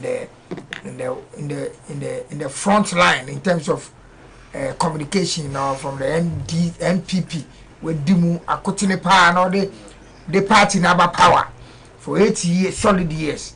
Now and yama akọ kwan bi ono fele se enye onu kwa per se na mo party no se na party no enyama ekọ na anye ne de no fatao e de nasem ababetudwa bebisa akomia wo be say the communication director the incumbent oba hopeful still say mini akomia say o hwe the way a manner na communication na eti the past years 8 years in fact 4 years in put it from what you said now it was good but about 4 years now as an extension no na enyama ese mo na mo ye mo adwuma de den sa no ye be bisa say no na enya effect ewo mo party communication system no so e ma fe the system ni communication ni break it down kra ema obia ade papa na mo ye kra obia ante because na ye mo na mo de mo party ni but mo na mo force e de musika etumi ye communication na se sanity a sisi artist stance no then you being a communication the incumbent no wo sign babio no ye pe word then now sisi a wo pese wo ba wo pese wo be ye ema etiefo no wo a agiwudi kro na agiwudi youth and kromani nyina anye delegate se na mebra ne ka se omo so be esi anye no funu aka se wo a general elections no omo hwa akomia so ato aba ma MPP no then asem na wo be ka the hope be na wo de be ma wo as a communication director onia nana mesanda wase bio ne akonya kesi awasa de ama me da be na edi ikrum adwa adwa ene yawana intimi fanse menu asaifa oyire obona kohoma week no akoto ne ma no de abego ansa na Monday ni besamba ansa na wasa ama ne bio Monday we woman kwenya man bibi so mfa nkoto ne mamra emegu ho amuto mo no ma week na the following week wa ama no o pese onu aduane disi ho the following week wa ama no o pese onko first ka wo he na mfa no aduane mfansi ho enti se enra o maame akwenya maame bibi de to mo so me enye me na wo de maame you giving that accolade say enkrofo na wo mo bo party ne ho dawuro no wo bu benya na ye gina so o mu benya bibia gina so dia ko because ye ba ha nyina eye ka na ye be fa ba enti wo ba wo ira ko homa na no Monday the following one day wa mo na ko homa the following one day obere no timi ayeduane de asi ho bibia ni ho obetim de ayede aboa oh but akwai to say party we no it's not about the money aspect and ye communicators ye di akiri enke ye judgment nyina de go ke ye jani nyina de go but ye dream say party na ma mandate as a communication director it's not about say wa call radio nko nam radio so nko how wa wo ne won krofo as a communication team no be kasa eto da obi we free obi oh no in fact na de hwi ni mi ho na wo se wo communication director no wo pe baabi fa na wo pe bibi kakra de suma sia na wo benten se gina fa ye ka ahenti ade na fa ko okay enu ka ho bi enti me nkrofo a me no mu ye adwuma me de respect kese de mom o mo bo mo ho moden papa o mo ye adwuma nso so enti san nkrofo a me no mu ye adwuma me ni so obi betimi agina baabi akasa komia wo ye sei wo ya homaso e na ba ono nko dabi se kwanyo kura na beba me hu se me ne me nkrofo a wo ye adwumaden e be cha ne pepepepepepe okay adwuma no de ye ya de abesi brei se ye beto aba ma me se ye nto aba ma me eye wo mo to aba no me nyuma maye ehu no mo be hwe no mo de beto aba de ama me se for the past 4 years ye de mandate ni sha akomiansa how the communication has been going on why adwuma na che what you say enti media mesra ni say okay na bi o se be ka me say achia ne nso mu ye etifuti ye besra say ye leadership omuntwe wo mani hwe communication. Good. Na communication in the backbone of the party. Okay. Because obeton wo so woton ade na woton no wo de ntuma kuru hu na wo de don asisu na kran obi no obe hu ade na to enti agise wo kasa hu wo yi sa ne ma na ekata eniema no nyina so dokon na woton wa mi so be de ne hu so woton dokon ya de ade a chechire hu a enti communication ne de eni kwase atoto na se kra na se obeja to se mototo na se de me chene se eni kwase ye toto communication ase se baby e adro bia no modi mo bia ye boy bia no yensan hyemu kina se na ye ba ko mienu miensa yemfa mienu meka ho na enye num se de be ya communication be gina brane na obia sore na so wo call radio and TV a wo hu se party na ye dey ehwe me party no baby a meko bia no party ne tamachi na ko hese kwanten kro nipa ba ko mienu miensa bi na eboa ama party na kasiye we ye wo kroma no etime etu anamo as a communication team wa masa ayesa wasaka man wanwamu no ye nko ba bia enti mesrem penifo nintiri ni atoto wo se communication is the backbone of the party enti ye moa na ye nhye ye kutupa ye ma ye munya den because ye kwa ye ba ye nkoti adro mra nyina eni ahan se bibie ni ho no ma ye betimi dia boy ho bra communication no beto ape ba bia ya somu dia bedro no enye wodo ye de ma party no enye hofama ye wo ma party no enna me ni se communication no kraka be ba bedun because we have been neglected yes ye yi na ko wan kasa ti ho a ye yi bone enti me metra me kan say na ye no ma nyina is all good enye good sa and na no bi a atwemu no na mpanifo boayen enti na me di ye mfa to ho say wo bo yira ko homa na wotwe na wotwe mienu mo na ko homa ube fi abere no anya aduane adi unya binni umbisa aduane no enti mesre mpanifo boayen ba besi baabi but they do baabi no we have been neglected enti ye besre se mpanifo nsan hyemu kena se de be ya communication be san gina brand me manya baabi a me fi am be do hasese me baka ho den na wo se me fa moto gidi na me dey me ba usika na why na be ma nice one why na be ma say wo wani mu nyani perfect ndi why na be ma say wo gina fa ko radio station no nobody will give you that money enti me sra de ya yi obi bia the communication director say matie obi na so say makasa mboni afo obi hu say maye bibi boni bia ya pese benefit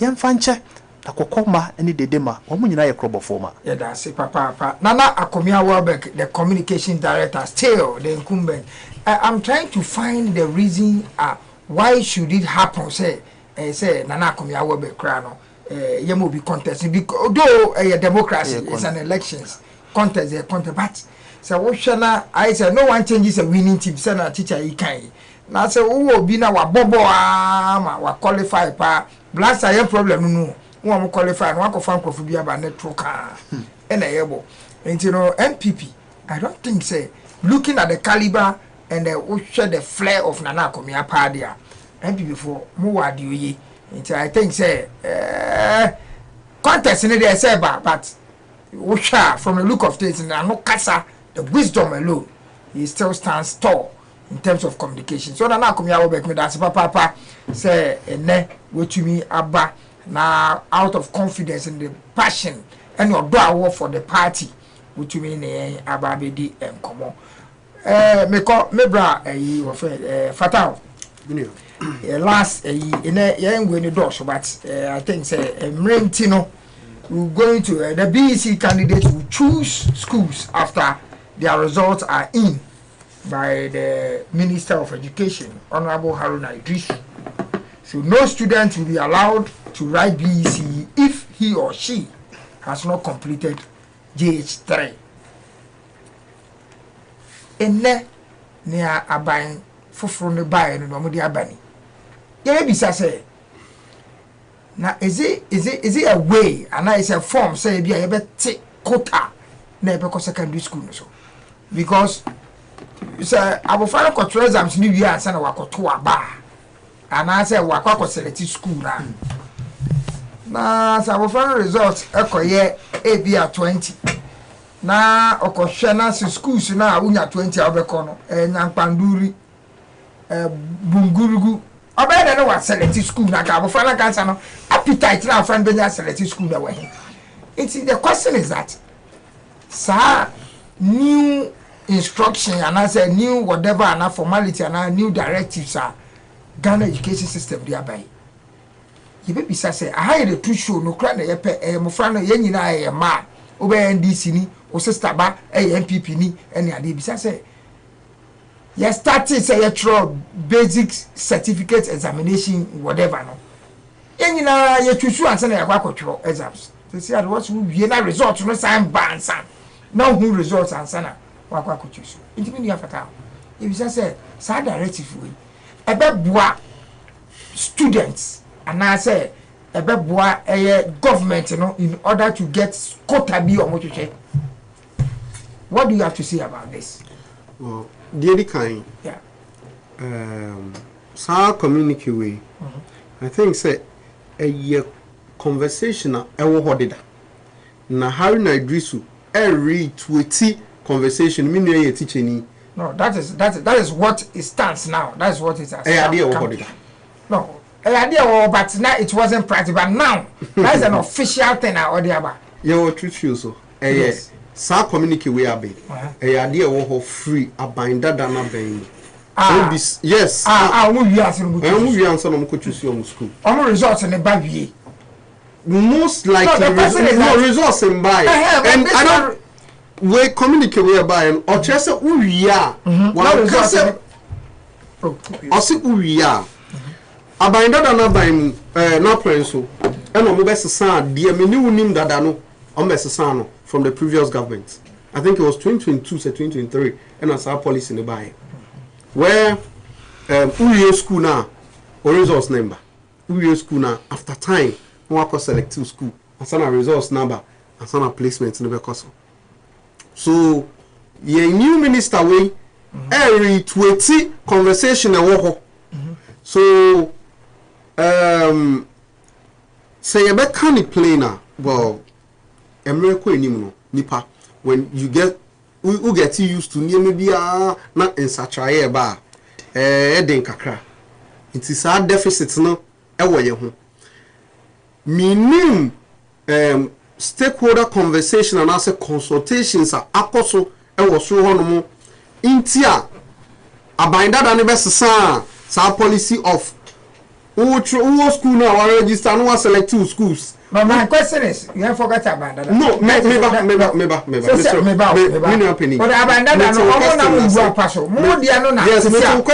But you are taking as far. I'm taking as far because me say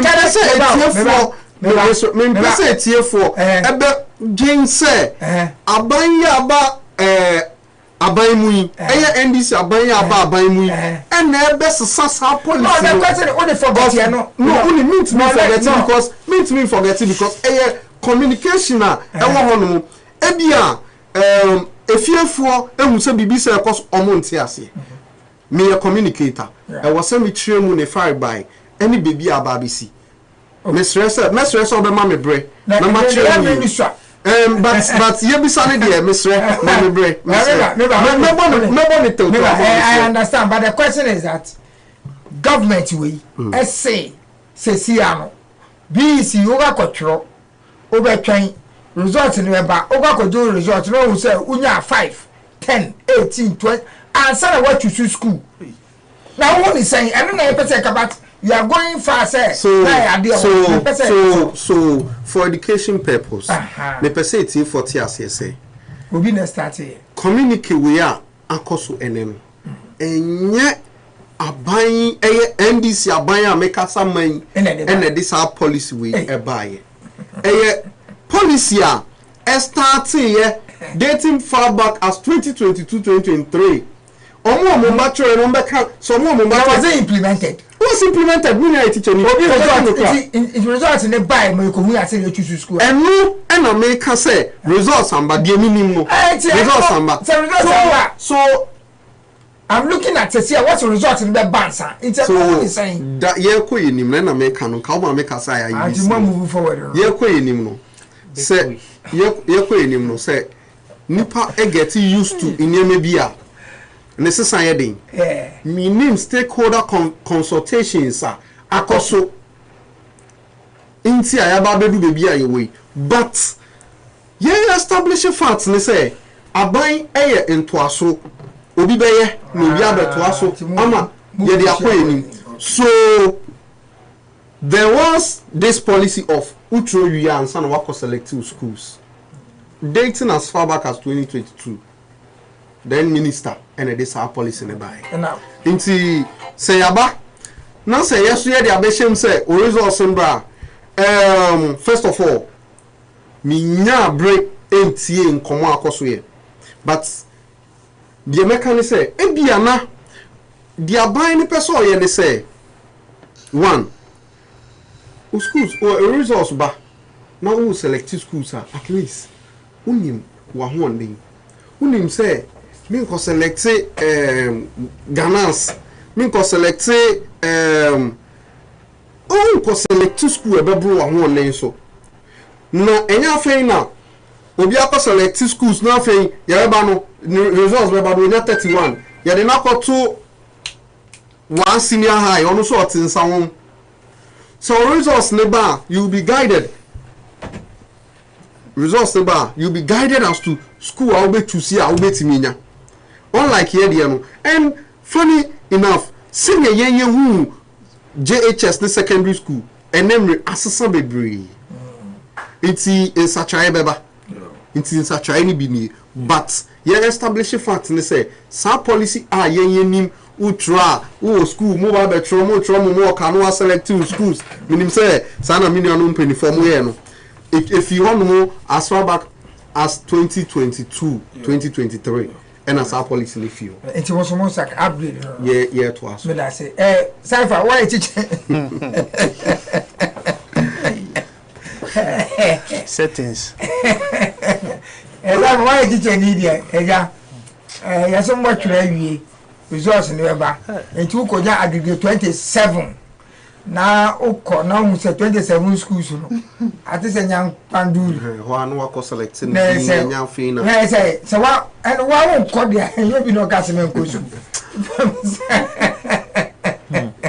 it is done America from ya me oh just about 3 minutes when I'm the Canada director Ghana fatu abao Ghana fatu aba papa hey esi epera yenya obi esi epeska na so ade na ye kan ni amo omo mbe bre pa ye yenua no monketo yi enkola na omko school no na teacher ni no nda no bebre sa kola no omo mama no papa no aso edi Certain I'm saying I fought to a ya to about they have to be. Cypher, Mrs. say, who you teaching? And you've been in the teaching service for quite some time. Until Uber can't or not cray as in you about policy no. And yes, I no we run here on me we are educative. On say we are policy no say what you say that's how we are to about day in a buying we buy why education sector. Now money Kasawi. That be me initial statement.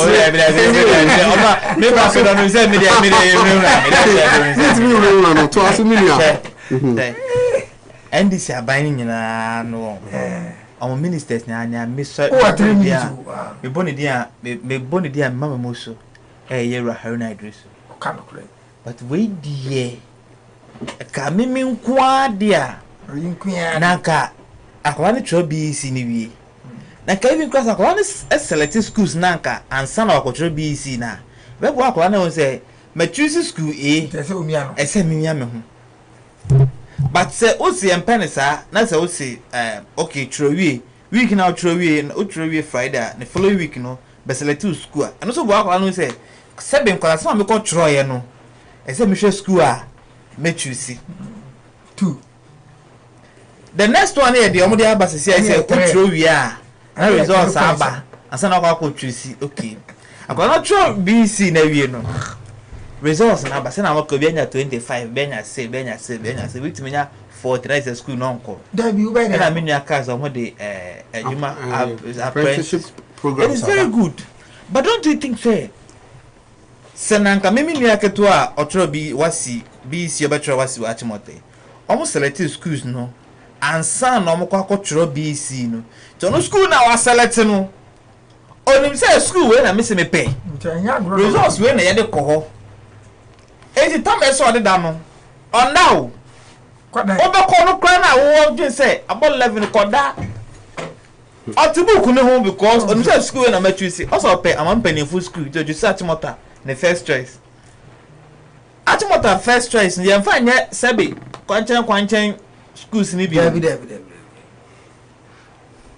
na sa ka chakwa nse on tro BC wie onko checking results and bra hwe ade a ndc aban era how na do say on ma crepo no as on timi otri the how now we know what ka just say tortoise will override the elephant at night no he said the elephant na tia tortoise no so because say sikani nyina wo yera to force ho and what a tree. You're Haruna say good at Haruna is a potential candidate. Okay, say I'm quite you. Oh, now Yama to me now, but Basselo, and you have children say Guechi. Starting now, you're both from Muska, you're both from Munqua. Look at what is happening. Aside basic school as some are working. As we speak, GES recruitment about Nipa of over 54,000. I'm so recruiting past 7,000. Do the subtraction and see, say, Nipa in a become of fee. The funny thing is, I don't know where I said KB on the budgets in what they do. A year boom 2022, 23, 24. Or besides, I said 2022, 23 on my employee Nipa. 22 almost fine a car be a more staff fight in the idea. Only 2023 no. Some of you service near 2024 because say the previous government has seen a kufa mobile no. Now backlog do a whole no. Almost mobile almost started for fee. Sa backlog no. Do you get it? Governance or government is continuity. It is a bad idea. Yera Atoforsen has not been fair to Yera Haruna Idrisu. Conversation Atoforsen be then or conversation with. Oh, Nasa, and say no, that be the point. Just no, say honorable show host. Me making a point here. Na uri that's what baby by you. No, but me coffee fee was in line with conversation I had discussed. Previous government.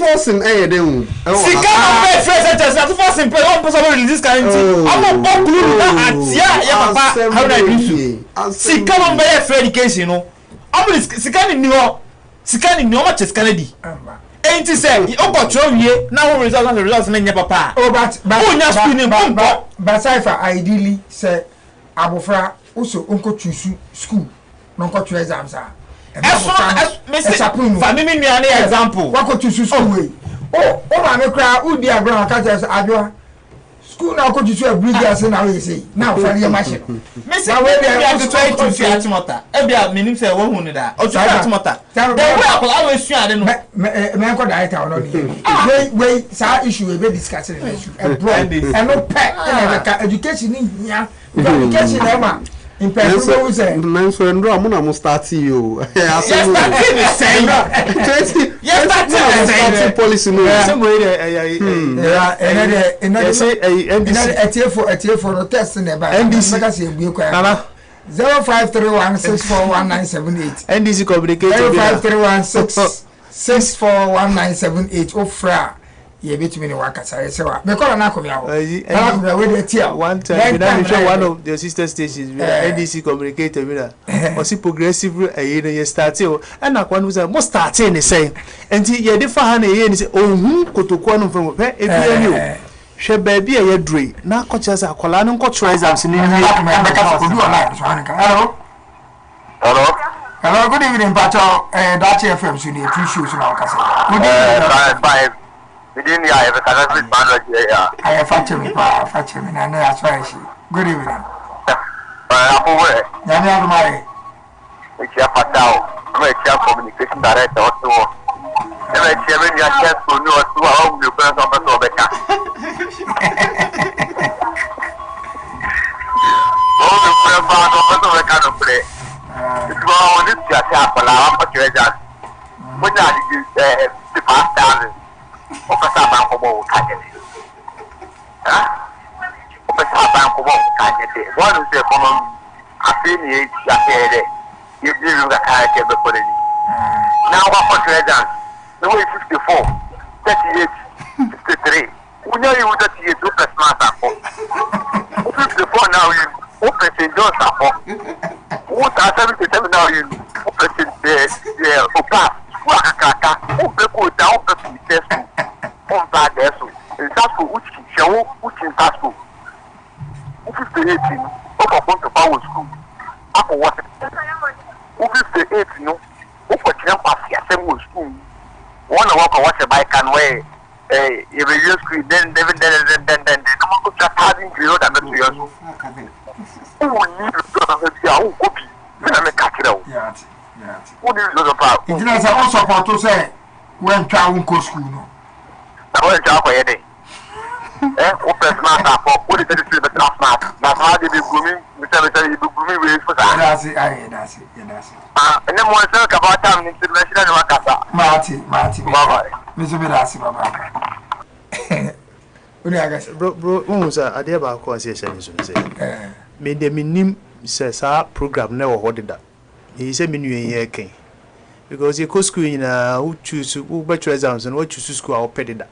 And son who better exams into but when you kuhu why you don't say category A school sini B ni nan e won hye so na so won susu so into be sua de na we de go twa exams ni wi ansa na ba be choose school there I say one mu so wi ansa na wo be didi ni hu ni ti hu ni na into we de be sere empedifo say omo nsa mra bio omo hwe maye na we de anodin we teacher ni kura woti wonum kura afa na ni so hu say de onsi nka no oh nti ye be sere yewura haruna ogira brane na ni trim so abobeo ye be sere no pa say owura no wonhwe no onye hu bibi maye na we de anodin and say we dey three shows no abaye ye and mo e papa because we have in our midst the communication director incumbent or some bahofu papa sana mekan say unim adwuma unsuro broni na say na akomia wobek ono na ne ye no etwetwe enkomo na menua the former Tescom president Cipher Mr. Asamoah Prince and the enkomo na afedi the hopeful communication officer deputy hopeful the National Democratic Congress NDC papa na eka omo kan okre to issues and the power in the constituency NDC I think say untumi embodin ubeyi fatal efimu ene ona ene obeka yembra anase yen director homa ene ema tu show no etumi ebewie peye ene yebesi obibia ani chi akese sala meka no yebesande ama obibia otuni in a otie yen test is amenya no meka mienu pe me sister baako ono Ojankrom West otena na akomia wa na ye twen we are waiting for only na akomia but ye secret na silent na ye ka say silent voters no mo ho pa nti na akomia o se ochia o na afi kwasi apia ono so o say owo Jankrom East ono say na akomia well done fatao NDC moma adwuma no fair you people are making the work beautiful nti no ene no adwuma ye wa ha no it has been very well communicated nti no ye beda mo so atiefo nyina ase ase be sorry so no mema tete just 1 minute